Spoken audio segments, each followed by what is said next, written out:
ओम नारायणं नमस्कुर्वत्य नरं चैव नरोत्तमं देवीं सरस्वतीं व्यासं ततो जयमुदीरयतनुकं करोति वाचालं पुण्डलभयते गिरिं तत्कृपात्महं वन्दे परमानन्दमाधवमनिगमकल्पतरोर्गणितं फलं शिवं घातपुत्रं संयुतं कुर्वत भागवतं परसमागमयो मुहुरो रसिका भूभावुकाः ओं व्यासं वसिष्ठनमस्कारं चक्रपुत्रमकर्मशं पराशरात्मनं वन्दे सुगतातं तपोनिधिम् ओं व्यासाय विष्णुरूपाय व्यासरूपाय विष्णवे नमो वै ब्रह्मनिधये वासिष्ठाय नमो नमः ओं श्री परमात्मने नमः ओं नमो भगवते वासुदेवाय।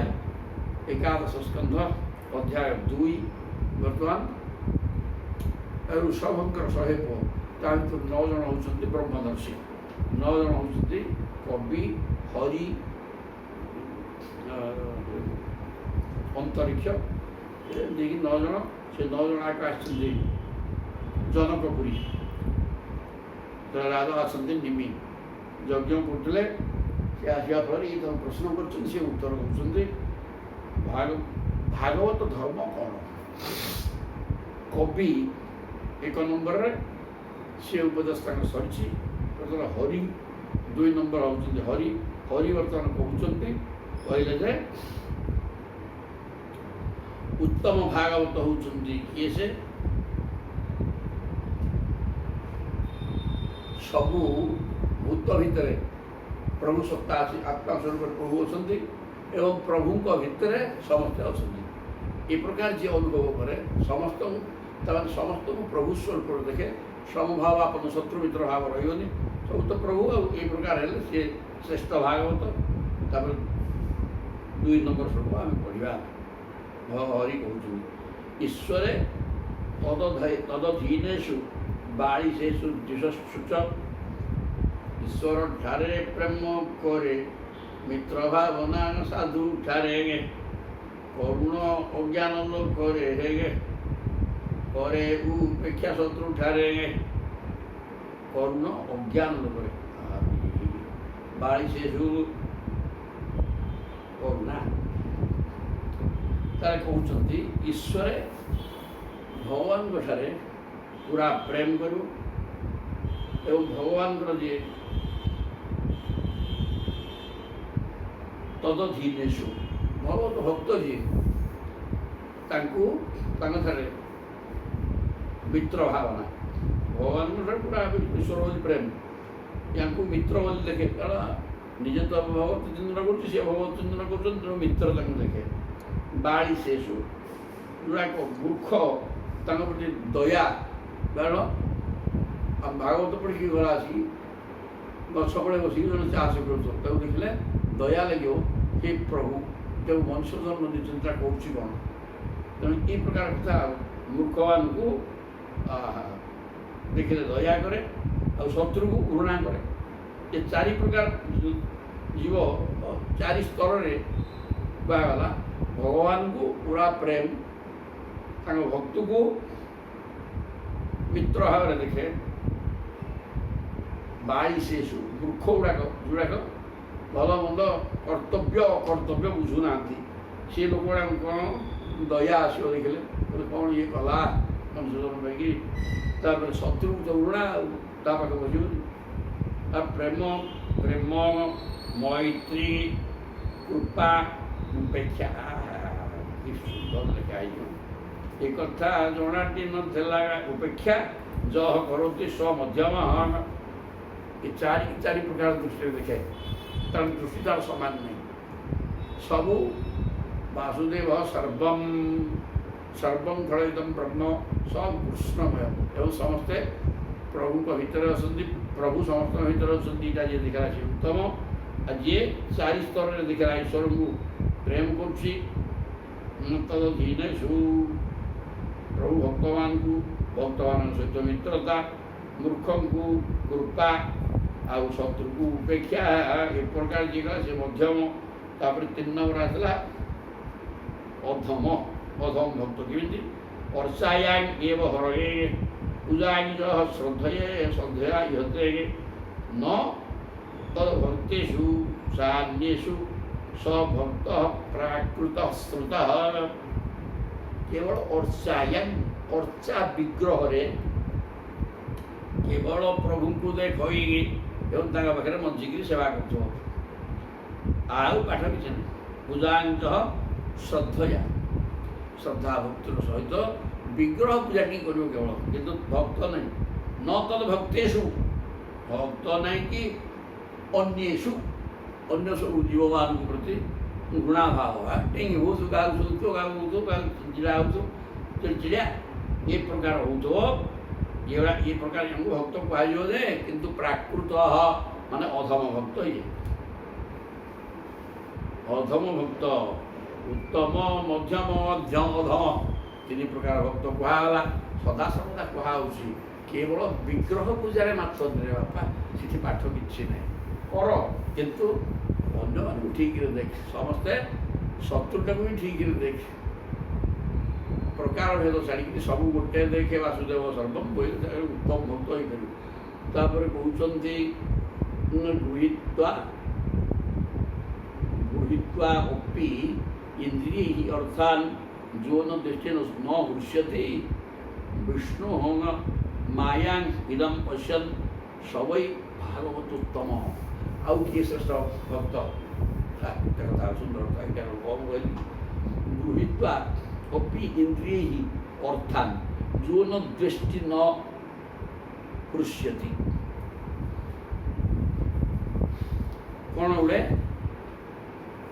इंद्रिय मान द्वारा विभिन्न विषय ग्रहण करुले इंद्रिय सब विषय नहीं मन रखुद विषय ग्रहण कर मन ग्रहण करुले जोटा खराब कथा मैंने कान शुणिल शोधेला शुणिक व्यतिव्यस्त होनी प्रति देश भाव आनी कि कौन गोटे मिलगा 5 लक्ष कि कौन देखिए आनंद होनी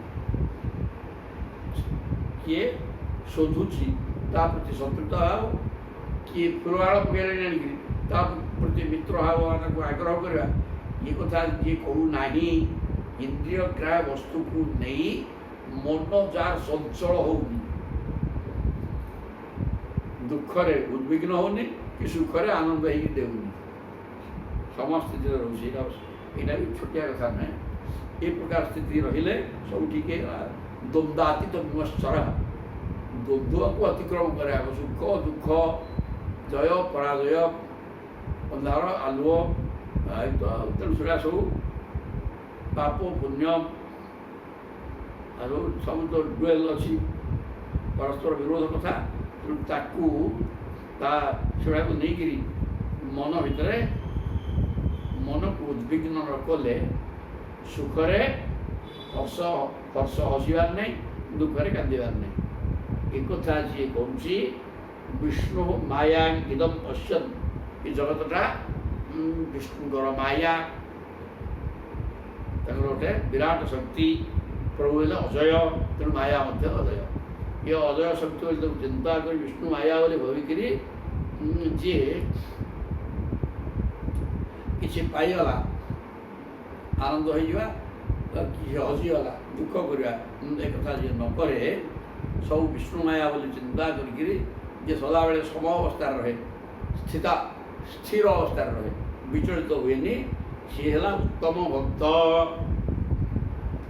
सुंदर कथा देह इंद्रिय प्राण मनो ध्यान जो जन्मा व्ययस्ु भयत पृथ्वी संसार धर्मी अभिमुह्यमान श्रुत्या हरे भागवत प्रधान आहरी श्रेष्ठ भक्त किए श्रेष्ठ भागवत धर्म तो कहते जी ये प्रकार करे यहाँ भागवत धर्म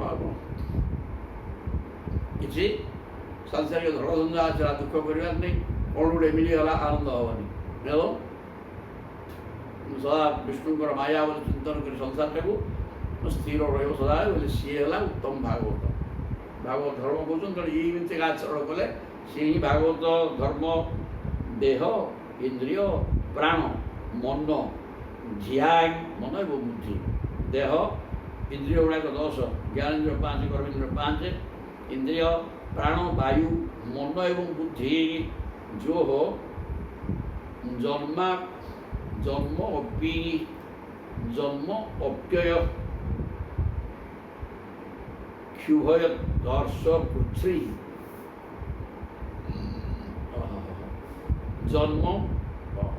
जन्म मृत्यु जन्म एवं अपय विनाश मृत्यु क्षुत भय क्षुधा तृषा जन्म मृत्यु क्षुधा तृषा वो भय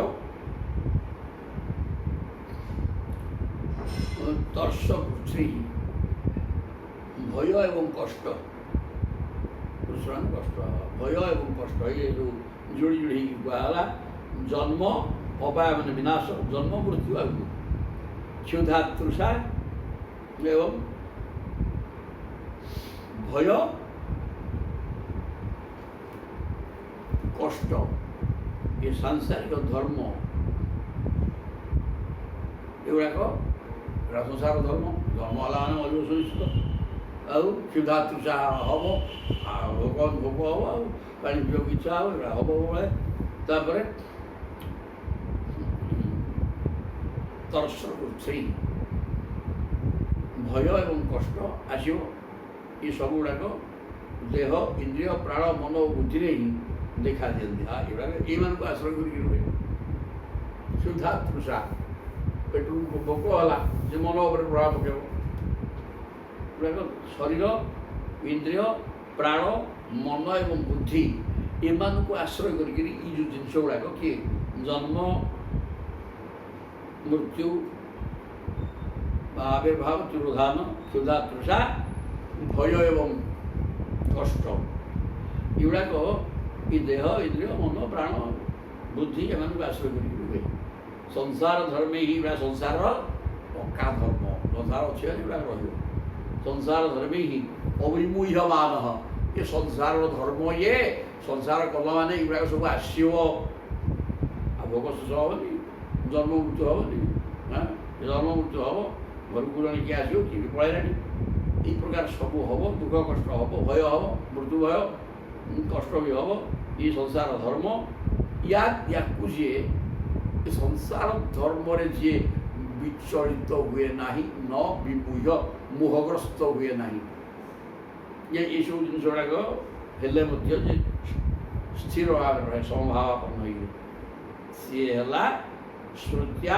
हरे हे कौन करते हरे हे श्रुत्या भगवान कृष्ण को स्मरण करी तार से थाए ये संसार धर्म तापर कौन प्रभाव पकई पारनी ता सी है श्रेष्ठ भागवत सह भागवत प्रधान चमत्कार चमत्कार सुंदर कथा कहले गुड़ाक ये तुम्हें माया गुजरी पुराण है माया गुजरी भगवान पाइल बहुत प्रधान सुंदर कथा तापर घोषी न काम कर्म बीजाना जस्य चेतसी संभव वासुदेवीक निष्ठल वासुदेवीक निलय सवै भागवतोत्तम बोले न काम कर्म बीजाना कामना युक्त कर्मर बीज माने मंजी कौन गोटे सांसारिक विषय जोड़ा कामना से कामना कर्मर मंजी जस्य चेतसी न संभव जहाँ चित्त भितर सृष्टि हो नहीं सांसारिक कर्म एमती गोटे करी करी ये प्रकार भावना जहाँ चित्तर होना चित्त मन कहनी बुद्धि कहनी चित्त मैंने स्थिर होकर रहा था जहाँ भितर चैतन्य शक्ति जबरदस्त आविर्भाव हे प्रतिबिंबित हे से प्रकार चित्त स्थितिटा सदा बेले चित्त स्थिति रह चित्त को विचलित कर ना तेणु कामना कर्म काम्य कर्म को कर्म है बीज मान मंजी से कामना कामना युक्त सांसारिक विषय कामना से मंजी जहाँ चित्तर मोटे सृष्टि हो ना मंजी तो पुणी गच मला पुणी हेनी कामना कर्म मोटे काम्य कर्म किसी ना ताले वासुदेव देवी निलय चित्तटा ଚିତ୍ତଟା କ'ଣ ହେଇଯାଇଛି ବାସୁଦେବ ଏବ ଏକ ନିଳୟ ନିଳୟ ମାନେ ହରରେ।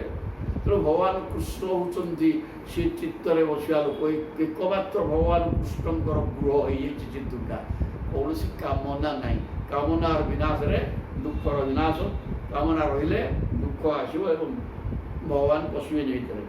ତେଣୁ ଚିତ୍ତ ଭିତରେ କୌଣସି ସାଂସାରିକ କାମନା ନ ରଖି ଭଗବାନଙ୍କ ନ ରଖି ଚିତ୍ତଟା ଯଦି ପରିଷ୍କାର କରିଦେଲ, ନିର୍ମଳ ହେଇଗଲା। ଯେମିତି ଧୂଳି ରହିତ ଦର୍ପଣ, ଦର୍ପଣ ଉପରେ ଧୂଳି ପଡ଼ିଗଲେ ସେ ପ୍ରତିବିମ୍ବ ଗ୍ରହଣ କରିପାରିନି। ଚିତ୍ତ ଭିତରେ ଯଦି ସାଂସାରିକ ବିଷୟ କାମନା ସୃଷ୍ଟି ହେଲା, ଆଉ ଭଗବାନ କାହିଁ ତା ଭିତରେ ବସିବେ କି? ତେଣୁ କାମନା ରହିତ ହେଇଗଲେ ଭଗବାନ ତାଙ୍କୁ ଘର କରିଦେବେ। ସବଇ ଭାଗବତ ତମ ସିଏ ହେଲା ଶ୍ରେଷ୍ଠ। ଭାଗବତ ମାନେ ଶ୍ରେଷ୍ଠ ଭକ୍ତ ହେଇଯିବ ସିଏ। କାହିଁକିନା କୌଣସି କାମନା ବାସନା ଚିତ୍ତରେ ନାହିଁ। କେବଳ ଈଶ୍ୱର ଚିନ୍ତନ ଜୟ ଜଗନ୍ନାଥଙ୍କ ସ୍ୱରୂପ ଚିନ୍ତନରେ ଅନବରତ ଥିବ। ଇଏ ହେଲା ଶ୍ରେଷ୍ଠ ଭାଗବତ। ନ ଯସ୍ୟ ଜନ୍ମ କର୍ମ ଭ୍ୟାଂ ନ ବର୍ଣ୍ଣାଶ୍ରମ ଜାତି ସଜ୍ଜତେ ସ୍ମିଂ ଅହଂ ଭାବ ଦେହେ ବୈଷ ହରେ ହେ ପ୍ରିୟ। ଆଉ ପୁଣି ପ୍ରଭୁଙ୍କର ପ୍ରିୟ ପାତ୍ର କିଏ ସେ? न जस्य जन्म कर्म भ्यां न वर्ण आश्रम जाति सज्जते अस्मिन् अहम भाव अहंकार सुख।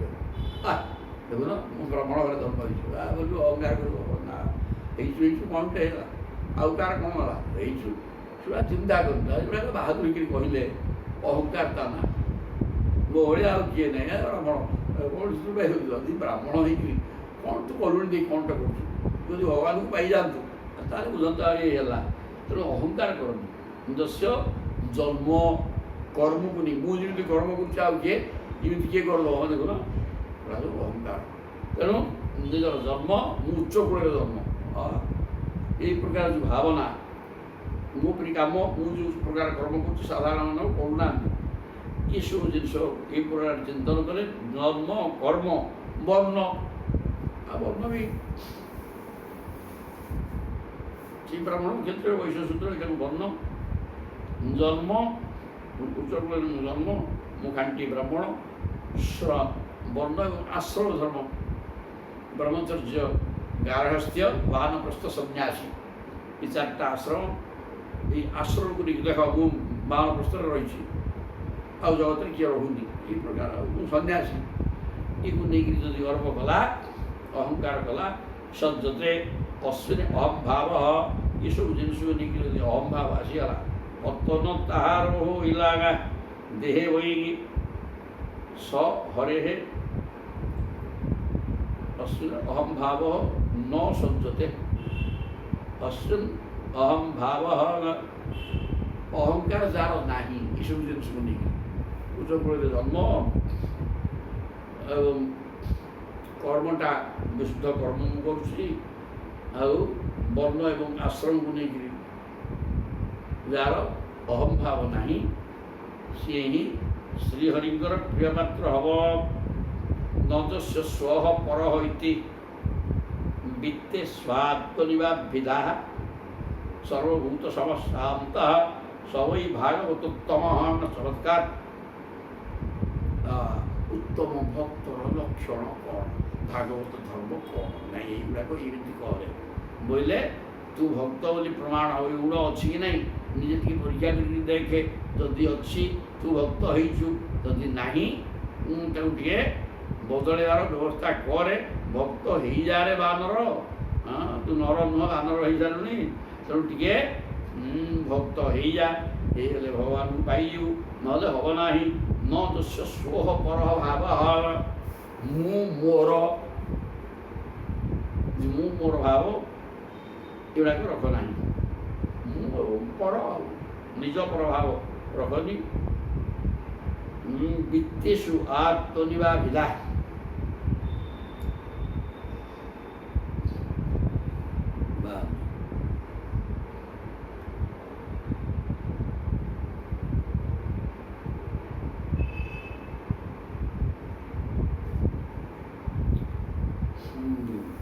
जहाँ ଧନ ଓ ଶରୀର ଆଦିରେ ଆସକ୍ତି ନଥାଏ। ବିତ୍ତେଷୁ ଆତ୍ମନିବେଦ ବା ବିଦା ବିତ୍ତ ଟଙ୍କା ପଇସା ଏବଂ ଶରୀର, ଟଙ୍କା ପଇସା ପ୍ରତି ଆସକ୍ତି ନାହିଁ କି ଶରୀର ପ୍ରତି ମଧ୍ୟ ଆସକ୍ତି ନାହିଁ। ଶରୀର କ'ଣ ହେଉଛି ତା ଶରୀର ମଲାଟା ପାଞ୍ଚ ଭୌତିକ ଇଏ ବିନାଶ ଆଡ଼କୁ ଗତି କରୁଛି, ସ୍ଥିର ହେଇକି ରହୁନି, ତେଣୁ ତାକୁ ଏ ଚିନ୍ତା କରିବ ବିନାଶ ଆଡ଼କୁ ଯାଉଛି। ଯିବ ଜନ୍ମ ପରେ ଇଏ ମରିବା ପାଇଁ ଦୌଡ଼ୁଛି, ତାହା ନା ଜୀବନ। ଜୀବନ ଆଉ କ'ଣ କଥା କ'ଣ ଅଛି, ସେ ଦୌଡ଼ୁଛୁ। ଟଙ୍କା ପଇସା ଏବଂ ନିଜ ଶରୀର ପ୍ରତି ଅତିରିକ୍ତ ଯତ୍ନ ଆବଶ୍ୟକ କିଛି ନାହିଁ। ଧନ ଓ ଶରୀର ଆଦିରେ ଆସକ୍ତି ନଥାଏ। ଅତିରିକ୍ତ ପ୍ରାଣମୟ ଶରୀର ଏବଂ ଧନ ଉପରେ ଅତ୍ୟଧିକ ଆସକ୍ତି ରଖ ନାହିଁ। ନିଜ ପର ଭାବ ରଖ ନାହିଁ ଯେ ମୋର ସେ ଶତ୍ରୁ, ନିଜ ବିତ୍ତା ଆଉ ଯାହା ହେଲା ସମସ୍ତେ ପର। ସର୍ବଭୂତ ସମସ୍ୟା ସମସ୍ତ ଭୂତକୁ ଗଛ ଲତା ତରୁ ତୃଣ ସାପ ଏବଂ ଗାଈ ଛେଳି ମେଣ୍ଢା ମଣିଷ ସମସ୍ତଙ୍କୁ ଏକ ସମଭାବ ଦେଖ, କାହିଁକିନା ସମସ୍ତଙ୍କୁ ଯୋଗ ଉଚ୍ଚତେ ସମତା ହିଁ ଯୋଗ। ପ୍ରତ୍ୟେକ ଭିତରେ ଯେହେତୁ ପ୍ରଭୁ ସତ୍ତା ଅଛି, ସବୁ କୃଷ୍ଣମୟ ଦେଖରେ ତା ସେତିକି ଦେଖିଲେ ତ ହେଲା, ତା ନା ସମଭାବ ବୋଇଲେ ଭଗବାନଙ୍କୁ ପାଇଯିବ। ପୁଣି ଶାନ୍ତ ମନ ସାଂସାରିକ ଜଳସଞ୍ଜାକୁ ନେଇକି ଯଦି ବିଚଳିତ ହେଲା, ପାଗଳ ହେଲା, ତାହେଲେ ଗଲା କିନ୍ତୁ ସେ ତାହା ମନ ବିଚଳିତ ହେବନି, ସ୍ଥିର ରଖେ। ସବୁ ଭିତରେ ଭଗବତ ସତ୍ତା ଅଛି, ବାସୁଦେବ ସର୍ବମ୍ୟ କଥା ଚିନ୍ତା କରେ, ସଦାସର୍ବଦା ଶାନ୍ତ ଅବସ୍ଥାରେ ରହ, ସବଇ ତାହେଲେ ତୁମ ଭାଗବତ ଶ୍ରେଷ୍ଠ ହେଇଯିବ। ନିଜ ପର ଭାଗ ଛାଏରେ ସମସ୍ତଙ୍କୁ ସମ୍ଭାବରେ ଦେଖେ। ଟଙ୍କା ପଇସା ଏବଂ ଶରୀରଟା କେବଳ ଶରୀର ପ୍ରତି ବେଶୀ ଆସକ୍ତି, ଶରୀରଟା କେମିତି ଠିକ୍ ରହିବ, ଆସକ୍ତି ସାମାନ୍ୟ ରଖିବ। ଯାହା ରୋଗ ହେଇଛି ଔଷଧ ଖାଇବନି, ସେମିତି ନାହିଁ। ଔଷଧ ଖାଇବ ସେଗୁଡ଼ା ସବୁ ନ କଲା କିନ୍ତୁ ସବୁ କରାଯିବ, ଯେ ଅତ୍ୟଧିକ ଆସକ୍ତି ରଖିଲେ ହେବନି। ଖାଲି ଶରୀର ଚିନ୍ତା, ନିଜ ପର ଭାବ ଛାଡ଼। ସବୁ ଭୂତ ଭିତରେ ବାସୁଦେବ କୃଷ୍ଣ ଅଛନ୍ତି, ସବୁ କୃଷ୍ଣମୟ ଦେଖିବ, ସମ୍ଭାବାପନ୍ନ ହେଇଯିବ, ଶାନ୍ତ। କୌଣସି ସାଂସାରିକ ଧରଧନ୍ଦା ଆସିଲେ କ୍ଷୁବ୍ଧ ହେବନି, ଶାନ୍ତ ଅବସ୍ଥାରେ ରହିବ। ହେମନ୍ତ ଅବସ୍ଥା ଯାହାର ସିଏ ହେଲା ଉତ୍ତମ ଭାଗବତ। ପୁଣି କହିଲେ ତ୍ରିଭୁବନ ବିଭବ ହେତବେ ଅପି ଅକୁଣ୍ଠ ଶ୍ରୁତି ଶ୍ରୁତି ହି ଅଜିତାତ୍ମ ସୁରାଦିଭି ବିମୁଖ୍ୟାତେ ନ ଚଳତି ଭଗବତ ପଦାର ବିନ୍ଦାତ୍ ଲବ ନିମିଷାର୍ଦ୍ଧମପି ଯଶ ବୈଷ୍ଣବାଗ୍ୟ। ସେ ବୈଷ୍ଣବମାନଙ୍କ ଭିତରେ ଅଗ୍ରଗଣ୍ୟ, ବିଷ୍ଣୁ ଭକ୍ତ ଭିତରେ ସର୍ବଶ୍ରେଷ୍ଠରେ କୁଲକୁଟା। କହିଲେ ତ୍ରିଭୁବନ ବିଭବ ହେତବେ ଅପି ଅକୁଣ୍ଠ ଗୁଡ଼େ ପ୍ରଚୁର କେମିତି ଜମେଇ ପକେଇବି, ସେଥିପାଇଁ ଯାହାର କୌଣସି ଲାଳସା ନାହିଁ।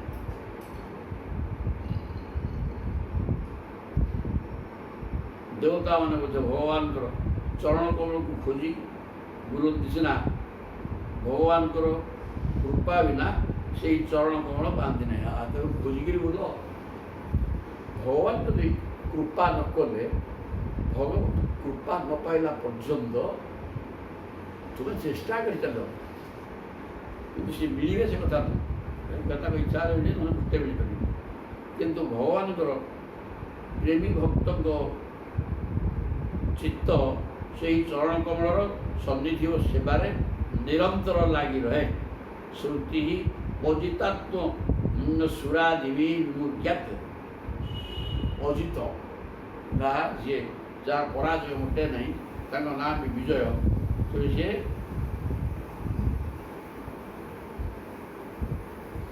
ତ୍ରିଭୁବନ ବିଭବ, ତିନି ଭୁବନର ଐଶ୍ୱର୍ଯ୍ୟ ଲକ୍ଷ୍ମୀ ଦିଆଯିବ ବୋଲି ପ୍ରଲୋଭନ ଦେଖେଇଲେ ବି ସେ ଭଗବତ ଶ୍ରୁତି ଛାଡ଼ନ୍ତି ନାହିଁ। ତ୍ରିଭୁବନ ବିଭବ ହେତବେ ଅପି ଅକୁଣ୍ଠ ଶ୍ରୁତି। ପ୍ରହ୍ଲାଦ ବ୍ୟସ୍ତ ହନି, ଭଗବାନ କହିବେ ତ ନେଇଯା, ତୁ ତ୍ରିଭୁବନର ମାଲିକ ହେଇଗଲୁ, ତୋତେ ଇନ୍ଦ୍ର କରେଇଦେବା, କିଛି ବ୍ୟସ୍ତ ହନି, ଟଙ୍କା ପଇସା ଭଲ ମୋତେ ଆଉ ଏତେ ଡାକିନି। କିଏ କ'ଣ କହିବ? ଯେ ପ୍ରକୃତ ସଚ୍ଚା ଭକ୍ତ ତ୍ରିଭୁବନର ସମ୍ପତ୍ତି ଐଶ୍ୱର୍ଯ୍ୟ ଇନ୍ଦ୍ର ପଦ ମୋର ଦରକାର ନାହିଁ, ନଚ ପାରମେଷ୍ଟ୍ୟମ, କିଛି ଦରକାର ନାହିଁ, କେବଳ ଦରକାର। ପ୍ରଭୁ ତ୍ରିଭୁବନର ଐଶ୍ୱର୍ଯ୍ୟ ମୋର ଆବଶ୍ୟକତା ନାହିଁ। ଏ କଥା ଯେଉଁ ବ୍ୟକ୍ତି ଯାକୁ ଘୃଣା କରେ ସେଗୁଡ଼ାକ ମୋର ଦରକାର ନାହିଁ, ଆପଣଙ୍କ ଚରଣାରବିନ୍ଦ। ଶ୍ରୁତି ଅଜିତାତ୍ମ ସୁରାଦିବି ହିଁ ଜ୍ଞାତ। ତେଣୁ ଅଜିତ ମାନେ ଭଗବାନ ସ୍ୱୟଂ ଭଗବାନ ସ୍ମରଣ ଭଗବତ ସ୍ମରଣରୁ ଯାହାର ମନ ହଟେ ନାହିଁ, ଯାହା ଚିତ୍ତ ଭିତରେ ଭଗବାନ ରହିଯାଆନ୍ତି, କାରଣ ତା'ର କୌଣସି କାମନା ବାସନା ରହେ ନାହିଁ। ତାଙ୍କୁ କ'ଣ ଦରକାର? ତ୍ରିଭୁବନର ସମ୍ପତ୍ତି ବା କ'ଣ ହଉ କି ସମ୍ପତ୍ତି ବେଳେ କାରେ କରିବୁ କ'ଣ?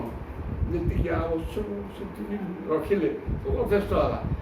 ଇଲେ ଅଛି ଆଉ ମଣିଷ ନଥିବ, ତମେ ଆଜି ଖାଇବା ପାଇଁ ଦରକାର ନାହିଁ ବୋଲି ସଂଗ୍ରହ କର, ଅଛି ବସ୍ ଭଗବାନ ଗୁଡ଼ାକେ।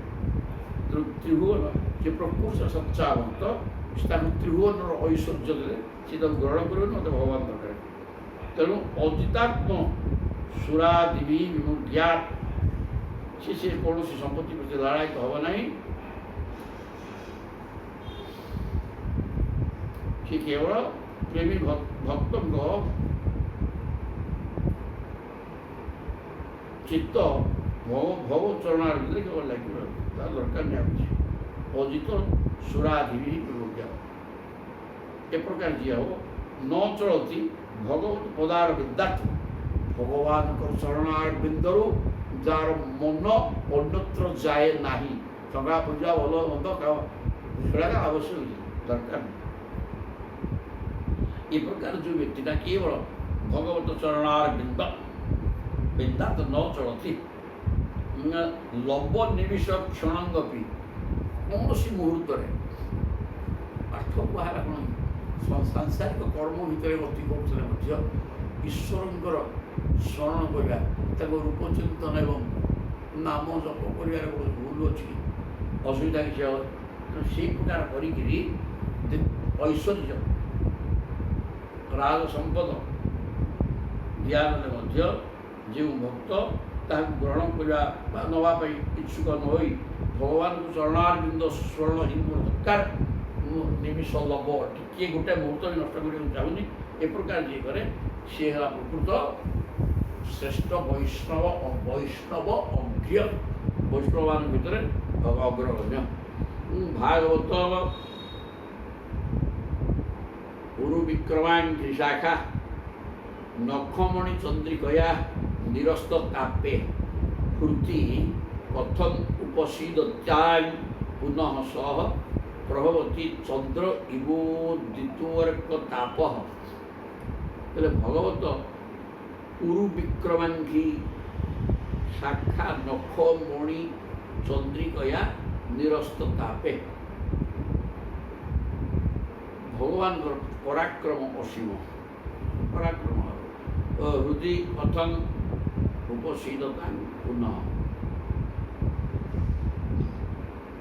ଚନ୍ଦ୍ର ଉଦୟ ହେଲେ ଯେପରି ସୂର୍ଯ୍ୟଙ୍କ ତାପ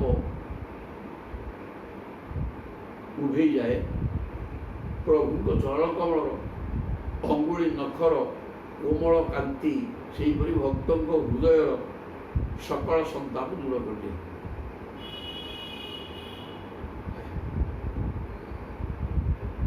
ସୂର୍ଯ୍ୟ ଅସ୍ତ ହେଲେ ଚନ୍ଦ୍ର ବାହାରିବ, ଚନ୍ଦ୍ର ଉଦୟରେ ସୂର୍ଯ୍ୟ ବାହାରିବ।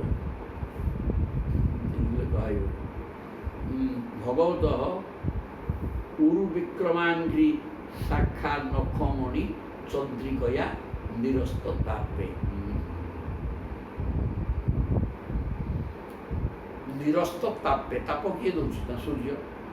ତେଣୁ ସୂର୍ଯ୍ୟ ପାଠଟା ଏମିତି କୁହାଯିବ ଛକ, ସୂର୍ଯ୍ୟ ଅସ୍ତ ହେଇଗଲେ ଚନ୍ଦ୍ର, ସୂର୍ଯ୍ୟ ଅସ୍ତ ନ ହଉ ଚନ୍ଦ୍ର ମଧ୍ୟ ଉଦୟ ହେଇଯାନ୍ତି, କିନ୍ତୁ ସେ କିରଣ ଦେଇପାରନ୍ତି ଏ ଶୀତଳତା ଥାଏ। ସୂର୍ଯ୍ୟଙ୍କର ଉତ୍ତାପ ଦେବା ଲୋକ ସେ, ତେଣୁ ସୂର୍ଯ୍ୟ ଉତ୍ତାପ ଦିଅନ୍ତି। ହେଲେ ସୂର୍ଯ୍ୟ ଅସ୍ତ ହୋଇଗଲା ପରେ ଚନ୍ଦ୍ର ଉଦୟ ହେଇ ଶୀତଳତା ପ୍ରଦାନ କରନ୍ତି।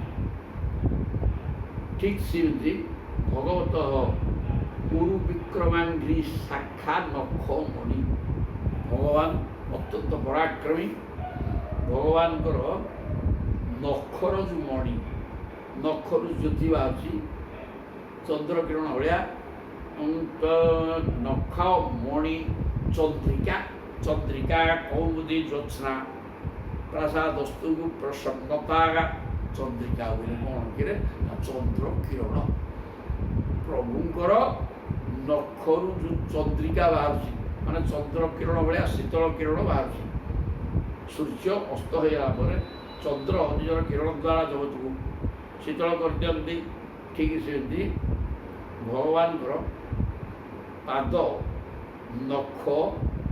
ନଖ ଦିହରୁ ବାହାରୁଥିବା ଚନ୍ଦ୍ରିକା ମାନେ ଚନ୍ଦ୍ର କିରଣ ଭଳିଆ ଶୀତଳ କିରଣ ତାଙ୍କ ନଖରୁ ବାହାରୁଛି। ତେଣୁ ସେ ପାଦ ପଦ୍ମକୁ ଯିଏ ଆଶ୍ରୟ କରିଯିବ ତାର ସଂସାର ତାପ ଦୂର ହେଇଯିବ। ସୂର୍ଯ୍ୟ ଥିଲେ ଉତ୍ତପ୍ତ ସଂସାର ହେଇକି ଥିବ, ଚନ୍ଦ୍ର ଉଦୟ ହେଲେ ତାପ ନଷ୍ଟ ହେଇଯାଏ, ଶୀତଳ କିରଣ ଦେବେ। ଠିକ୍ ସେମିତି ଏ ସଂସାର ଚିନ୍ତା କରୁଥିବା ଲୋକର ଶରୀର ଦାହଯୁକ୍ତ ହେଇକି ଥିବ, କିନ୍ତୁ ଯେତେବେଳେ ପ୍ରଭୁଙ୍କର ଚରଣାରବିନ୍ଦର ନଖର ଜ୍ୟୋତି ରୂପକ ଚନ୍ଦ୍ର କିରଣକୁ ଧ୍ୟାନ କରିକି ବସିବ, ସେ ଚନ୍ଦ୍ର କିରଣ ତ ଶୀତଳ ଆଉ, ତେଣୁ ସିଏ ଶୀତଳ ହେଇଯିବ। ହୃଦି କଥଂ ଉପଶୀଦତାଂ ପୁନଃ ସହ ପ୍ରଭୃତି ଚନ୍ଦ୍ର ଇବୋ ଋତୁ ଅର୍କତାପ। ଚନ୍ଦ୍ର ଉଦୟ ହେଲା ପରେ ସୂର୍ଯ୍ୟତାପ ନଷ୍ଟ। ଚନ୍ଦ୍ର ଉଦୟ ହେଲା ପରେ ସୂର୍ଯ୍ୟତାପ ନଷ୍ଟ ହୁଏ, ସେ କଥା ସୂର୍ଯ୍ୟଙ୍କର ତାପ ନଷ୍ଟ ହେଇଯାଏ, ସେ କଥା ନୁହେଁ ଯେ ସୂର୍ଯ୍ୟ ଜଣେ ଉଦୟ ଜଣେ ଅଛି ମାନେ ଆଉ ଜଣେ ନାହିଁ। ଚନ୍ଦ୍ର ଥିଲା ସୂର୍ଯ୍ୟ ରହିବେ, ସୂର୍ଯ୍ୟ ଥିଲେ ଚନ୍ଦ୍ର ରହିବେ। ତେଣୁ ସୂର୍ଯ୍ୟ ଅସ୍ତ ହେଇ ନିଜର କିରଣ ଦ୍ୱାରା ଜଗତକୁ ଉତ୍ତପ୍ତ କରୁଥିବା ସୂର୍ଯ୍ୟ ଅସ୍ତ ହୋଇଯିବା ପରେ ଚନ୍ଦ୍ର ବାହାରିକି ଜଗତକୁ ଶାନ୍ତ କରୁଛନ୍ତି। ସେମିତି ଭଗବାନଙ୍କର ନଖର ଚନ୍ଦ୍ରିକା ଭକ୍ତମାନଙ୍କର ଏ ସଂସାର ଚିନ୍ତା ରୂପକ ଯେଉଁ ତାପ ସୃଷ୍ଟି କରୁଥାଏ ଶରୀର ଦେହରେ, ସଂସାରକୁ ଚିନ୍ତା କରି ସେଗୁଡ଼ାକ ସବୁ ହଟେଇ ଦିଏ ଶୀତଳ କିରଣ ଦାନ କରିକିରି। ଅର୍ଥାତ୍ ଭଗବତ ଚରଣାରବିନ୍ଦକୁ ଆଶ୍ରୟ କରିବା, ଶାନ୍ତି ଲାଭ କରୁ, ଥଣ୍ଡା ଲାଗିବରେ। ଆଉ ନହେଲେ ସଂସାର ଚିନ୍ତା କଲେ ଗରମ, ଭଗବାନଙ୍କ ଚରଣାରବିନ୍ଦ ଚିନ୍ତନ କଲେ ଶୀତ। ଆଉ କହିବା ତାତ୍ପର୍ଯ୍ୟ ଏଇଆ, ବିସୃଜତି ହୃଦୟ ନଦସ୍ୟ ସାକ୍ଷାତ୍ ହରି ଅବସାହୀତେ ଅପି ଅଘୋଘନାଶଃ ପ୍ରଣୟର ସମୟା ହୃଦାଗ୍ନି ପଦ୍ମଃ ସ ଭବତି ଭାଗବତ ପ୍ରଧାନ ଭକ୍ତ। ତିନି ଭାରି ଭକ୍ତ କରିଦେଲେ ଉତ୍ତମ ମଧ୍ୟମ ଅଧମ। ତେଣୁ ଯଦିଓ ଉତ୍ତମ ଭକ୍ତ କଥା ପଦେ କହିଦେଇଛନ୍ତି, ଯିଏ ସବୁ ଭିତରେ ଆତ୍ମସ୍ୱରୂପରେ ଭଗବାନ ଅଛନ୍ତି ବୋଲି ଦେଖେ ଏବଂ ବ୍ରହ୍ମ ପଦାର୍ଥ ଭିତରେ ସବୁ ଜଗତଟା ଅଛି। ଜଗତ ଭିତରେ ଆତ୍ମା ସ୍ୱରୂପରେ ପ୍ରଭୁ ଅଛନ୍ତି ଏବଂ ପ୍ରଭୁଙ୍କ ଭିତରେ ସମସ୍ତ ଜଗତ ଅଛି। ଏ କଥା ଯିଏ ଦେଖେ ସେ ଭାଗବତ ପ୍ରଧାନ ଗୋଟେ ଧ୍ୟାନରେ କହିଲେ। ତାପରେ ଅନେକ ଶ୍ଲୋକ ଦେଲେ ଯେ ଏଇ ଗୁଣ ଥିଲେ ସିଏ ବି ଭାଗବତ ପ୍ରଧାନ ହେବ। ଦ୍ୱନ୍ଦ୍ୱାତୀତ, ଦ୍ୱନ୍ଦ୍ୱ ଭାବ ରହିବନି, ସଦାସର୍ବଦା କାମନା ବାସନା ନାହିଁ, ଚିତ୍ତ ପରିଷ୍କାର ଏବଂ ସଦାସର୍ବଦା ଈଶ୍ୱର ଚିନ୍ତନ ନିଜେ ଗୋଟାଏ ମୁହୂର୍ତ୍ତ ନଷ୍ଟ କରିକି ରହିବ। ସାଂସାରିକ ଭୋଗ୍ୟ ବସ୍ତୁ ରାଜଲକ୍ଷ୍ମୀ ତୁଚ୍ଛ କରିବ। ଏ ପ୍ରକାର ହେଲେ ଯାଇକି ଭଗବତ ହେବା। ବିସୃଜତି ହୃଦୟ ନ ଯସ୍ୟ ସାକ୍ଷାତ୍ ବିସୃଜତି, ଯସ୍ୟ ହୃଦୟ ସାକ୍ଷାତ୍ ହରି ଅବସାହୀତୁ ଅପି ଅଘୋଘନାଶଃ। ଯାହାର ହୃଦୟ ହରିକି ଛାଡ଼େ ନାହିଁ, ଭଗବାନଙ୍କ ନାମର ଶକ୍ତି ଏତେ ଯେ ଅବଶ ହୋଇ हरि ही अवश अविहित अभी अभवनाशा पाठ अवश अविहित अवश होकर भगवान को ना अवश कल बस कल आम जाणी शुणिक किसी कर्म नहीं भगवान को डाकुचे ना भगवान पाखे मनटा बसीकरण होकर रही कथा से चिंतन कर चलिकी जाऊे खसी जाऊे जय जगन्नाथ जय जगन्नाथ कह बाटर जाऊे कौन एक्सीडेंट जय जगन्नाथ प्रभु हरि हरि ए प्रकार कहले सीटा अवश होकर आम निजर मैंने चैतन्य स्थित एक कह चिंता नक अभ्यास पड़गले प्रभु ना सड़क बाहर जेकोसी कर्म तेणु पाद खसी जाऊँगी गोटे कौन असुविधा पड़गला सागे सागे प्रभु ना नहीं यहाँ अवसर अवश होकर कहने मुझे ये चिंता करके से कहूँ से कथा नुह से प्रकार अभ्यास कर सारे जहाँ टी जय जगन्नाथ कह तेणु अवश अविहित तेणु अवश होकर मुझे प्रभु को नाम नेबी मोर पाप नष्ट हो ठीक कथा किंतु से कथा नुहे नाम ने पाप नाश से कथा न कर अवश होकर जब प्रभु को नाम नहीं जाए तार पाप पाप विनाश पाप सब नष्ट हो तेणु ये प्रकार जो हरि जहाँ नाम मु बस ध्यान करी जप करी चिंतन जे करा तो ठीक है किंतु से प्रकार स्थिति न रही चलुची काजुरे गोड़ गला खसी जय जगन्नाथ कह चित्कार कर पकेला ताना अवश होकर चलिकी भगवान तेणु यही प्रकार अवस्था लगे ताना अवश होकर कहला एवं से द्वारा पाप नाश हो जाएंगे तेणु इस प्रकार जो प्रभु जहाँ चिंतन करी भाविक ना कहीदेला मात्र पाप नष्ट हो भक्त हृदय विदाय करदेव कि भवन स्वयं से भगवान श्रीहरि भक्त हृदय क्षण छाड़ी जाती ना विश्वज्योति हृदय न प्रकृति जे सच्चा भक्त हृदय छाड़ी देख जे माया को हटेकरी प्रभु को धरवा मोर एकमात्र कर्तव्य बोली बुझी अनवरत प्रभु चिंतन रहा प्रभु तो ता मन भर रही सारे छाड़ी सी जी कि सी छाड़े ये भक्त कौन छाड़ू कि तेणु प्रभु छाड़ी जार प्रश्न ना कहीं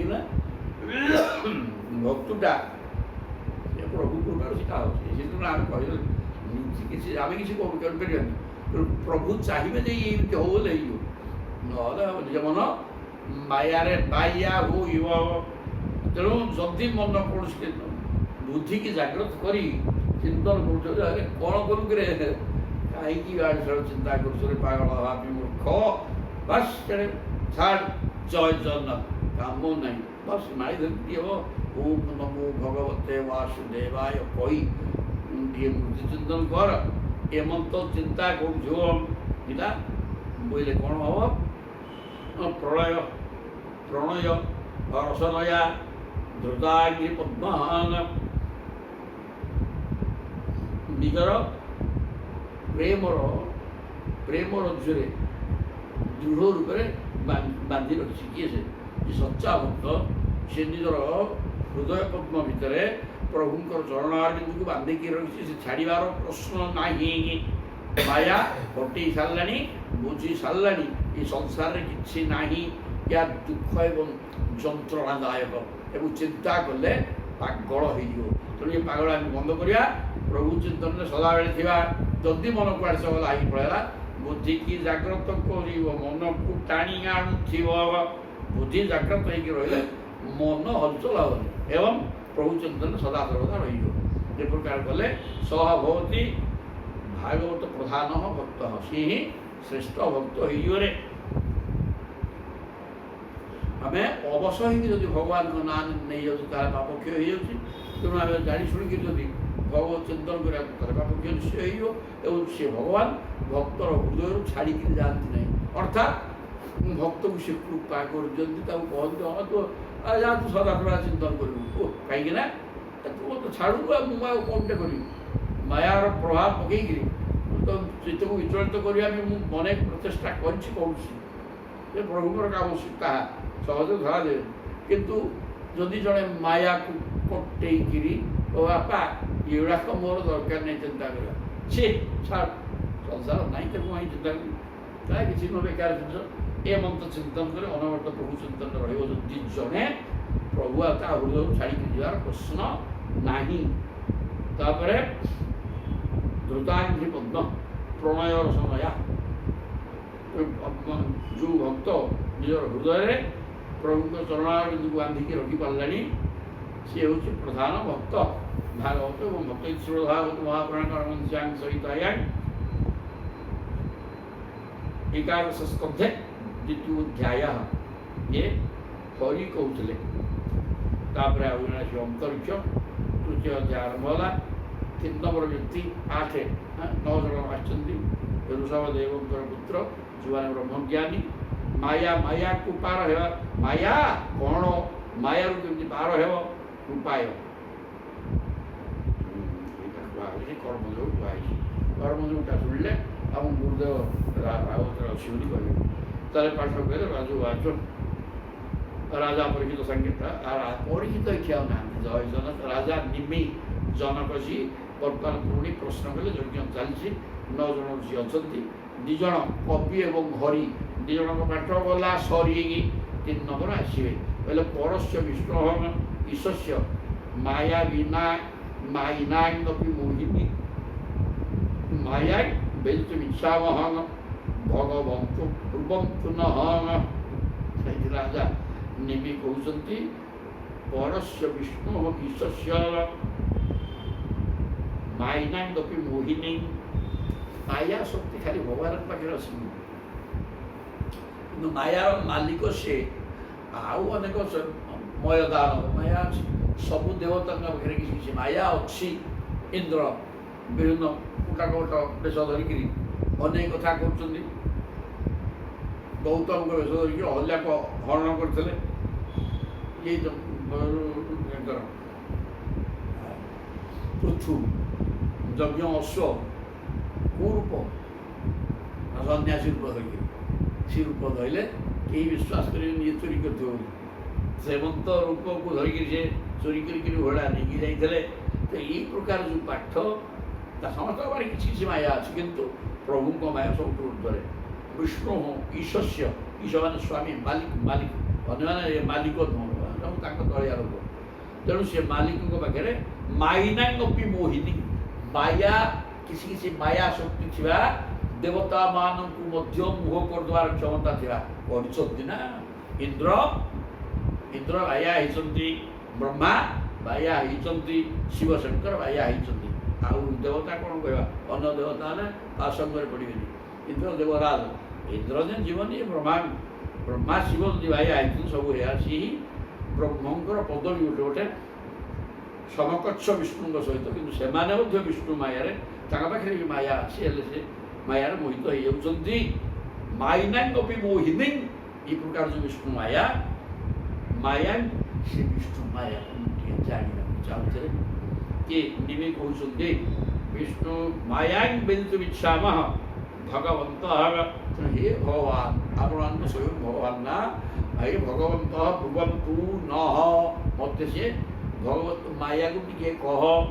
ମାୟା ମାନଙ୍କୁ ମଧ୍ୟ ଯିଏ ମୋହିତ କରିଦେଉଛି, ଶିବ ଏବଂ ବ୍ରହ୍ମାଙ୍କୁରେ ମୋହଗ୍ରସ୍ତ କରିଦେଉଛି ସେଇ ମାୟା, ବିଷ୍ଣୁ ମାୟା, ତାକୁ ଟିକେ ମୋତେ ବତେଇଦିଅ। ନାନୁ ତୃପ୍ୟେ ଜୁଷମ ଜୁଷ୍ମତ୍ ବଚଃ ହରିକଥାମୃତମ୍ ସଂସାର ତାପ ନିସ୍ତବ୍ଧୁ ମର୍ତ୍ୟ ତତ୍ତାପ ଭୀଷଜମ୍। ପାଠ କି ପାଠ, ଇଏ ପ୍ରେମ ହେଇଯାଉଛି। ବୋଲେ ନାନୁ ତୃପ୍ୟେ ଜୁଷ୍ମତ୍ ବଚଃ ହରିକଥାମୃତମ୍। ଆପଣମାନଙ୍କ କଥାଟାରେ କ'ଣ ଅଛି କି ନା, ହରି କଥା ରୂପକ ଅମୃତ ଗୁଡ଼ାକ ଆପଣଙ୍କ ପାଟିରୁ ବାହାରୁଛି। ତେଣୁ ଏ କଥାକୁ ଶୁଣି ଜୁଷ୍ମତ୍ ବଚଃ ହରିକଥାମୃତମ୍, ଆପଣମାନଙ୍କ କଥା ଭିତରେ କୃଷ୍ଣ କଥା ରୂପକ ଅମୃତ ଗୁଡ଼ାକ ଅଛି ଏବଂ ତାକୁ ଯୂଷମାନେ ମୁଁ ପାନ କରିକିରି ତୃପ୍ତ ହୋଇପାରୁନାହିଁ। ମୋ ମନରେ ଅନେକ ପ୍ରଶ୍ନ ଆସୁଛି, ତେଣୁ ସେ ପ୍ରଶ୍ନ ଗୁଡ଼ାକ ପଚାରୁଛି, ତାର ଉତ୍ତର ମୋତେ ଦିଅନ୍ତୁ। ସୁନ୍ଦର କଥା ଆପଣମାନେ କହୁଛନ୍ତି, ହରିକଥା ପୁରା ପ୍ରେମ ହେଇଯାଉଛି, ହେଲେ ଆହୁରି ମଧ୍ୟ ପ୍ରଶ୍ନ ଆସୁଛି, ତେଣୁ ଉତ୍ତର ଦିଅନ୍ତୁ। ସଂସାର ତାପ ନିସ୍ତପ୍ତ, ସଂସାର ଚିନ୍ତା କଲେ ତପ୍ତ, ମନ ଶରୀରର ଉତ୍ତାପ ବଢ଼ିଯାଏ। ସଂସାର ତାପ ନିସ୍ତପ୍ତ, ସଂସାର ଚିନ୍ତା କଲେ ମନ ଏବଂ ଶରୀରର ଉଷ୍ଣତା ବଢ଼େ। ଏବଂ এই প্রকার যে মর্ত্য মগলা লোক গুড়াক এ কথা কোণ বুঝুଛନ୍ତି, କେମିତି ବୁଝିବେ, କିଏ କହୁଛି କେମିତି ଜାଣିବେ? ଶୁଣରେ ଭାଗବତ ସଦାବେଳେ କହୁଛନ୍ତି ଶ୍ରବଣମ୍ କେବଳ ଖାଲି ଶୁଣ, ଶୁଣିବାଟା ବଳବତ୍ତର ହେଇଗଲା ପରେ ବଳେ କୀର୍ତ୍ତନ ଏବଂ ସ୍ମରଣ ଆଡ଼କୁ ମନ ଯିବ ଏବଂ ଭଗବାନ କିଛି କିଛି ପାଇବ, ଗୋଟେ ହେବନି। ନହେଲେ ଏ ସଂସାର ତାପରେ ଜଳି ପଡ଼ିଯିବୁ ଯେମିତି ଦାବାଗ୍ନି, ସେ ପ୍ରକାର ଉତ୍ତାପ ଦେଇକି ତ ଜଳେଇବରେ ବାପା ମାୟା ପୋଡ଼ି ପକେଇବ। ମର୍ତ୍ୟ ତତ୍ତାପ ଭେଷଜମ୍, ସେଇ ତତ୍ତାପ ସଂସାର ଚିନ୍ତନ ଦ୍ୱାରା ଶରୀର ବା ମନରେ ଯେଉଁ ଉତ୍ତାପ ସୃଷ୍ଟି ହୁଏ, ତତ୍ତାପ ସେଇ ତାପକୁ ଔଷଧ ଅଛି କି ନା ଅଛି ନା କ'ଣ? ତତ୍ତାପ ଭେଷଜମ୍, ସେ ତାପର ଭେଷଜ କି ଔଷଧ ହେଉଛି ଭଗବତ ଚରଣାରବିନ୍ଦ ସ୍ମରଣ। এই প্রকার হরিকথামৃত অমৃত যদি পান করিব ସବୁ ପୁରୁଷର ସୁସ୍ଥ ତେଣୁ ଉତ୍ତାପ ପଳେଇବ। ସଂସାର ଉତ୍ତାପ, ସଂସାର ଚିନ୍ତାର ଉତ୍ତାପକୁ ବିନାଶ କରିବା ପାଇଁ କୃଷ୍ଣ କଥାମୃତ ପାନ କରିବା ଦରକାର। ଆପଣଙ୍କ କଥା ଗୁଡ଼ାକ ଠିକ୍ ସେମିତି ପାଠ ସବୁ କହିଲେ ଚମତ୍କାର ଜ୍ଞାନ ଇଏ। ତାପରେ ଅନ୍ତରିକ୍ଷ କବି ଗଲେ, ହରିଗଲେ। 3 ନମ୍ବରରେ ଅନ୍ତରିକ୍ଷ ଆସିଗଲେ, 9 ଜଣ ଅଛନ୍ତି। 3 ନମ୍ବର ଆସିଲେ, ଏ ବି ହି ଭୂତାନି। କିଛି ପ୍ରଶ୍ନ ହେଲା, ମାୟାଟା କ'ଣ ବତା? ये भी ही भूतानि भूतात्मा महाभूते ही महाभुज ससर्जो सावचारी व्याख्य सुमात्रात्मक प्रसिद्ध अंतरिक्ष 3 नंबर जोगेश्वर कहते महाबाहु महाभुज राजा निमित्त कहते महाबाहु आदान लंबित बाहु दीर्घ बाहु आदि पुरुष भगवान। ये भी ही भूतानि भूतात्मा महाभूति बहुत 50टा भूत। ये भी भूतानि भूतात्मा भूतात्मा है सब भूत भितर आत्मस्वरूप जो भगवान अच्छा सी कौन कर महाभूते ही महाभूत कौन कर महानुभूत टिके नुह एकदम असीम 5 जो भूत पृथ्वी जल तेज वायु आकाश ये महाभूत महाभूत महाभूते ही ये महाभुज महाभूते ही भूतात्मा ये भी भूतानि आदि पुरुष भगवान नारायण होती सकल प्राणीकर आत्मा भूतात्मा ये पाठ से ही पंच महाभूत छोट बड़ समस्त प्रकार प्राणी को सृष्टि कर माया आसी करना। भगवान ब्रह्म पदार्थ 2 भाग हो परमात्मा एवं माया। माया 3 गुण एवं 5 भूत को लेकर महाभूति ही भूतात्मा सब भूत भितर प्रभु आत्मस्वरूप रहिले।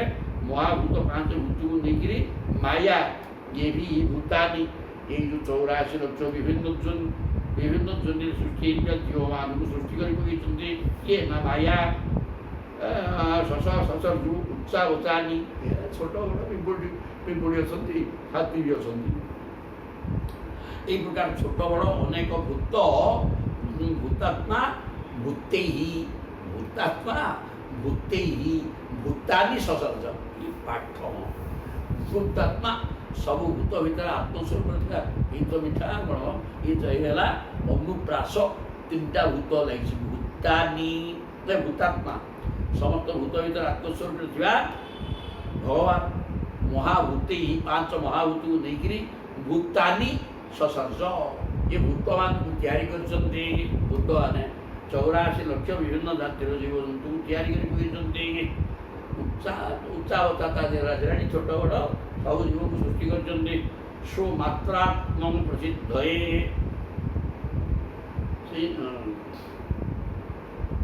ଅନେକ ପ୍ରକାର ସାମଗ୍ରୀ ପ୍ରସ୍ତୁତ କରୁଛନ୍ତି ଏବଂ ନିଜ ଆତ୍ମସ୍ୱରୂପର ଏହି ସେତିକ ପାଠ ସ୍ୱୟଂ ଅନେକ ରୂପ ହୋଇଯାଇଛନ୍ତି। ସେ ଏକୁ ହମ ହେଲେ ଅବଶ୍ୟାନ ବହୁତ ହେଇଯିବ ଏ ପ୍ରକାର ଚିନ୍ତନ କରି ନିଜର ମାୟା ଦ୍ୱାରା ପାଞ୍ଚ ଭୂତକୁ ନେଇକରି ଏ 84 ଲକ୍ଷ ବିଭିନ୍ନ ଜାତିର ଭୂତ ସବୁ ତିଆରି କରିଛନ୍ତି ଏବଂ ତା ଭିତରେ ନିଜେ ରହିଯାଇଛନ୍ତି। ଏଣୁ ସକଳ ସୃଷ୍ଟି ହେଉଛି ଏକମାତ୍ର ପରମାତ୍ମାଙ୍କର ସ୍ୱରୂପ। ସକଳ ସୃଷ୍ଟିଟା ପରମାତ୍ମାଙ୍କର ସ୍ୱରୂପ। ତାଙ୍କର ପ୍ରତ୍ୟେକ ଭିତରେ ପ୍ରଭୁ ସତ୍ତା ଅଛି ନା ଅଛି, ନଥିଲେ କେହି ରହିବେନି। ତେଣୁ ଏ ସବୁ ପ୍ରଭୁ ସତ୍ତା ପରିପୂର୍ଣ୍ଣ ହୋଇକରି ଅଛି। ଜଳ ଏବଂ ଚୈତନ୍ୟ, ମାୟା ଏବଂ ବ୍ରହ୍ମ ଉଭୟ ମିଶି ରହିଛନ୍ତି। କି କାହାକୁ ଛାଡ଼ିଲେ, ଜଣେ ଜଣକୁ ଛାଡ଼ିଦେଲେ ନିଜର ସତ୍ତା ଲୋପ ହୋଇଯିବ। ପରମାତ୍ମା ଆତ୍ମା ସ୍ୱରୂପରେ ଜୀବ ଭିତରେ ରହିଥିବା ହେତୁ ସେ ପ୍ରକାଶିତ ହୋଇଛନ୍ତି। ନହେଲେ ଯେତେବେଳେ ଶରୀରରୁ ଛାଡ଼ିକିରି ପଳେଇଲେ ସେ ଅପ୍ରକାଶ, ଶରୀର ମଧ୍ୟ ଅପ୍ରକାଶ। ତେଣୁ ମାୟା ଏବଂ ଜୀବ ଦୁଇ ମିଶିଲେ ପ୍ରକାଶ, ମାୟା ସ୍ଥିର ହୋଇକି ରହିବ, ଆତ୍ମା ବି ପ୍ରକାଶିତ ହେବେ ପରମାତ୍ମା। ନହେଲେ ଉଭୟ ପରିପୂରକ ପରସ୍ପରକୁ ଯୋଡ଼ିକି ରଖିକିରି ରହିବେ, ଛଳାଛଳି ହେଲେ ସବୁ ଶେଷ। ନା ୟା ସତ୍ତାରେ ଏବଂ ତା ସତ୍ତା। ପ୍ରଭୁ ଯଦି ଚାଲିଗଲେ ପ୍ରଭୁ ଅବ୍ୟକ୍ତ ହେଇଗଲେ, ୟା ଭିତରେ ଅଛନ୍ତି ଚାଲିଗଲେ ଅବ୍ୟକ୍ତ ହେଇଗଲେ ଏବଂ ଇଏ ବି ଅବ୍ୟକ୍ତ ହେଇଯିବ। ମାୟା କିଛି ରହିବ। ପ୍ରଭୁ ଥିଲେ ଦୁଇଟାକ ଏଇ ପ୍ରକାର ହେଇକି ଚାଲିଛି ସଂସାର। ତାପରେ କହୁଛନ୍ତି ଏବଂ ସୃଷ୍ଟାନି ଭୂତାନି ପ୍ରବିଷ୍ଟ ପଞ୍ଚଧାତୁ ଏକଧା ଦଶଧା ପାନମ୍ ବିଭଜନ जुषते गुणांगन चमत्कार चमत्कार कौन कहले एवं सृष्टानि भूतानि ये प्रकार पांच भूत पृथ्वी जल तेज पंच धातु ही पांच भूत को नहीं पृथ्वी जल तेज वायु आकाश प्रभु कौन करछंती भूतानि सृष्टानि भूतानि सृष्टि करछंती भूतवानी 84 लक्ष विभिन्न भूत को सृष्टि करी प्रविष्ट ता भीतर पशि जाइछंती ये जो पांच भूत को लेकर शरीर गुड़ा कही इटा माया काम तक माया तभी माया प्रभु को शक्ति से प्रभु मायाटा प्रभु ठार भिन्न नुहे ठीक भाव बुझे शक्ति आ सी करना मो शक्ति कर तुम शक्तिटा तुम ठार अलगा अरे मो शक्तिटा मोर ना आ जनकर तेणु प्रभुंर शक्ति शक्तिटा दैवी हिरा गुणमयी मम माया दुरत्यया गीता कही सुंदर कथा दैवी हिरा ये दैवी माया मायाटा आसुरी माया नुह कि मनुष्य माया नुह ये दैवी मोरी माया मुही देवता ये मोरी शक्ति दैवी हिरा गुणमयी मम माया दुरत्यया मायाटा मोर दैवी शक्ति सृष्टि गुणमयी तीन गुण विशिष्ट दैवी हिंसा गुण मम माया दुरत्यया या किए हटे नहीं पारनी कारण मु निज अजय मो माया को मायार शक्ति अच्छी किए जय करना मायाटा मो ठार भिन्न कि मो शक्ति करा सुंदर कथा चमत्कार प्रभु बुझे दूसरी ओहो एमती कौन ताले कहते प्रविष्ट तेणु से पांच भूतरे जोड़ा तैयारी कर देखिए ता भीतर प्रभु पशि जाइछन्ति एकधा दशधा बानम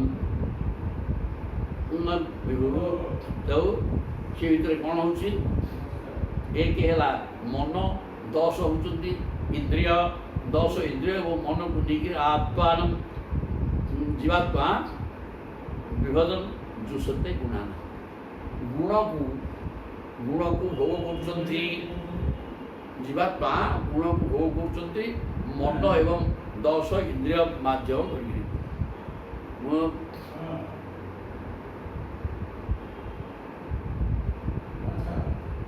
गुणी ही गुणान स्वभुजान आत्म प्रद्योतिते प्रभु मन्यमान इदं सृष्टम् आत्मानं इह सज्जते। से स्वयं ही गुणवान को उपभोग करते किंतु से ही गुणवान करे आसक्त गुणे ही गुणांश भुंजान आत्म प्रत्युदिते ही प्रभु गुणवान भोग करते किंतु आसक्ति नहीं गुणवान भोग करा जदिव प्रभु गुण को भोग करते किंतु गुण आसक्ति नहीं करी मनुष्यटा आसक्त हो गुण को भोग करवा लालसा कामना सृष्टि हो प्रभुଙ୍କର कामना भावना गुण अच्छी भोग चलती चलती हेले हेला न ये प्रकार स्थिति प्रभुଙ୍କର गुण को भोग करवा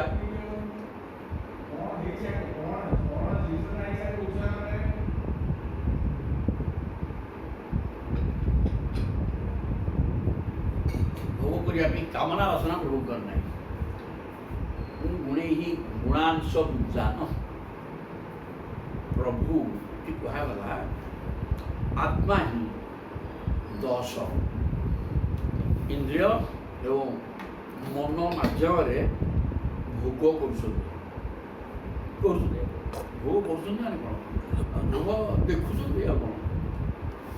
एवं से भोग प्रति आसक्ति नहीं आत्मा भोग कर कथा कह कहीं भोग किए कर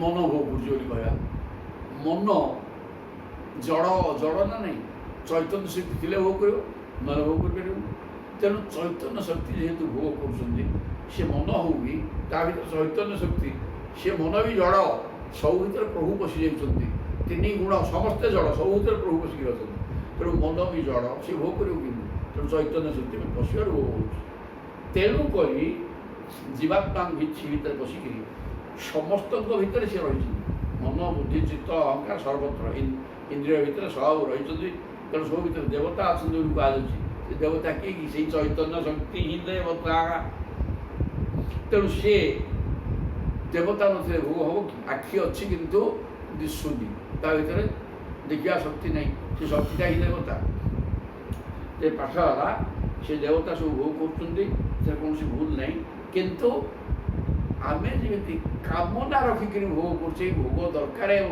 सबुदिन दरकार सब मुहूर्त दरकार से भोग प्रति आकांक्षा होची एवं सेगुड़ाक मन रखिक आम कर्म कर चलते खाली भोग कर चिंता किंतु प्रभु जो भोग कर देवता स्वरूप गोटा समय करें जहाँ सम्मुख को आसूची कर्तव्य भाव सी अनुभव कर पाठ शेष सीटा हेले चलो ना पागल हो प्रकार व्यवस्था पाखे नहीं सी तेणु साक्षी जदिव भोग कर सी भोग कर माने कौन ता प्रति आसक्ति रखी ना अनासक्त भुंगते रघुवंश कालिदास लिखित सुंदर कथा जे मैंने भागवत भर गला तेज पाठ तार अर्थ पाठ या जे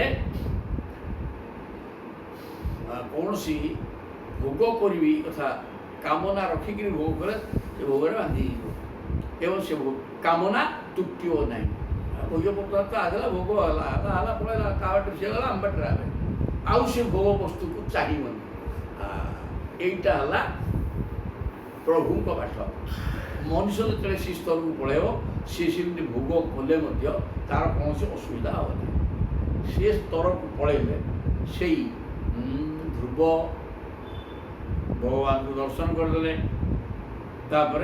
भोग्य भितर बुड़िकी रही सी आसक्ति रही यहाँ पाठटा यहाँ ये सब जिन विचित्र कथा ताले कहते भोग प्रभु मन्यमान इदम सृष्टम आत्मान इह सज्जते द्वारा प्रकाशित गुण ही गुणवान प्रकटित हुए किंतु जो जीव द्वारा निर्माण कर जागतिक वस्तु व्यक्ति संगे ମୁଁ ମୋର ଭାବନା ରଖେ ସେଗୁଡ଼ିକ ଉପରେ ନିଜର କର୍ତ୍ତୃତ୍ୱ ଭୋକ୍ତୃତ୍ୱ ଆରୋପଣ କରେ, ସେ ବନ୍ଧନରେ ପଡ଼ିଯାଏ।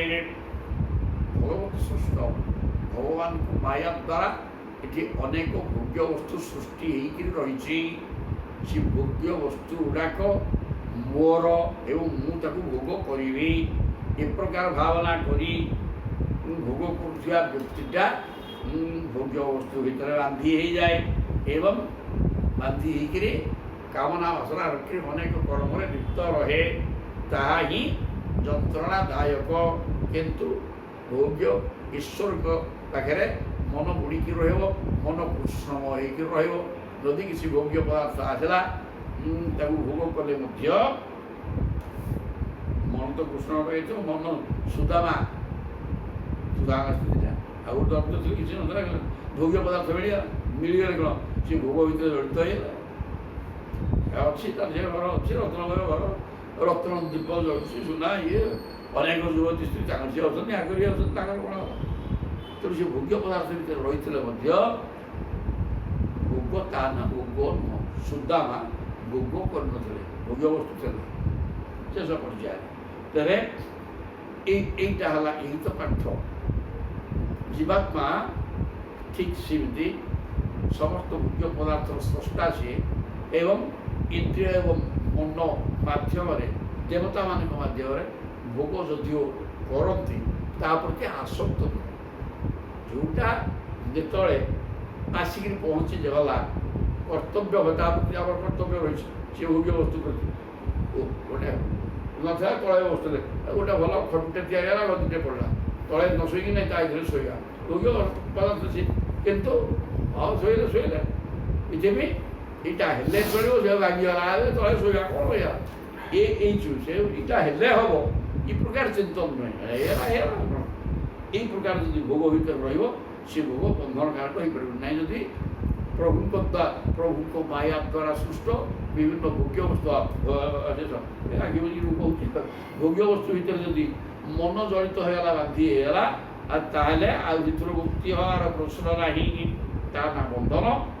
সেই ভোগ্য পদার্থକୁ সেই জଣେ মুক্ত এবং বদ্ধ জীব ভিতরে প্রভেদ ରହିବା। বদ্ধ জীব ভোগ্য পদার্থକୁ ମୋର ବୋଲି କହିକିରି ଜାବୁଡ଼ିକିରି ଧରିଛି ଏବଂ ଭୋଗ କରିବାରେ ଲାଗିଛି। କିନ୍ତୁ ଯିଏ ମୁକ୍ତ ଯିବ ସେ ଭୋଗ୍ୟ ପଦାର୍ଥ ସହିତ ଜଡ଼ିତ ହୋଇକି ରହିଲେ ମଧ୍ୟ ଏ ଭୋଗ କରୁନି। କିଛି ସେ ଭୋଗ ଥିଲେ ମଧ୍ୟ ତା ସହିତ ତାର ସମ୍ପର୍କ କିଛି ପ୍ରାୟ ଅଛି। ଲୋକ ଦେଖିବା ପାଇଁ ୟାର ଭୋଗ୍ୟ ପଦାର୍ଥ ପ୍ରଚୁର ଅଛି, ଇଏ ଭୋଗ ଭିତରେ ବୁଡ଼ିକି ରହିଛି। କିନ୍ତୁ ତାର କିନ୍ତୁ ସେ କଥା ନୁହେଁ। ସାଧାରଣ ମାନବ ଏବଂ ଭକ୍ତ ଭିତରେ ପ୍ରଭେଦ ଏଇଆ। ତାକୁ ଲୋକ ବୁଝିପାରିବାର ଯେ ନାହିଁ। କାହିଁକି ବୁଝୁଛନ୍ତି? ଯିଏ ଆତ୍ମାନ ଦର୍ପଣେନ ତଥା ଜନ୍ତୁ ସ୍ୱୀୟ ଆକାର ବିକ୍ଷତେ। ଦର୍ପଣଟା ଦେଖିବ ନିଜ ଆକାରକୁ ଦେଖିବ। ତେଣୁ ନିଜେ ଯେମିତି ଜଗତଟାକୁ ସେଇ ଉପରେ ଜଣେ ଦେଖେ। ଆଉ ସିଏ କାହିଁକି ଅନ୍ୟ ପ୍ରକାର ବୁଝିବ ରେ ବାପା? ସିଏ ତ ନିଜେ ବୁଝୁନି ନା ସଂସାର ଭୋଗ୍ୟ ପଦାର୍ଥକୁ ମୋର କିରି ଜାବୁଡ଼ିକି ଧରୁଛି। ତେଣୁ ସିଏ ଭାବିବ ଯେ ଏ ସବୁଗୁଡ଼ା ସେମିତି। ତେଣୁ ଭକ୍ତ ଏବଂ ସାଂସାରିକ ବଦ୍ଧ ଯିବ ୟା ଭିତରେ ଯଦିଓ ଉଭୟ ଗୃହସ୍ଥାଶ୍ରମ ଭିତରେ ଥାନ୍ତି, ସେ ପାଠ ସୁଧା ଗୃହସ୍ଥାଶ୍ରମ ନଥିଲେ କିନ୍ତୁ ସେ ଭୋଗ୍ୟ ପଦାର୍ଥ ଜଡ଼ିତ ହୋଇକି ରାନ୍ଧିକି ରହିଥିଲେ। ଆଦୌ ନୁହଁ। ଜୟ ଜଗନ୍ନାଥ। ତାହେଲେ ଏଇଠି ରହିଲେ ତାପରେ ଦେଖିବା। ଇଏ ଅନ୍ତରିକ୍ଷ କହୁଛନ୍ତି ମାୟା।